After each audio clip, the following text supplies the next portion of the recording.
నమస్తే అందరికీ. ఐఎమ్ చంద్రశేఖర్. మేధావితనం దేశానికి అండగా ఉండే విధంగా ఉండాలి. మేధావితనం ప్రజల ఆర్థిక విధానాలను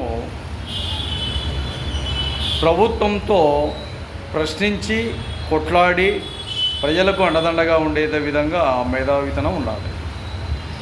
మేధావితనం ఆర్థిక మూలాలు దేశ భవిష్యత్తు ప్రణాళికలో ఇబ్బందులు గురవుతున్నాయంటే ఖచ్చితంగా మేధావితనం మెరుగ్గా పనిచేయాలి, చురుగ్గా పనిచేయాలి. అలాగే వేరే దేశాలతో మన దేశం ఇబ్బందులు గురవుతున్నాయంటే మేధావితనం దేశానికి అండదండగా ఉండే విధంగా, దేశ సంరక్షణలో చేయుతగా ఉండే విధంగా కేంద్ర ప్రభుత్వాలకు సూచనలు, సలహాలు, ప్రణాళికలు సిద్ధం చేసే విధంగా మేధావితనం ఉండాలని కూడా మహాజన రాష్ట్ర సమితి ఈ మేధావి వర్గాలకు, మేధావితనానికి, మేధావులం అని చెప్పుకునే ప్రతి ఒక్కరికి కూడా ఈ విషయాన్ని తెలియజేస్తాను.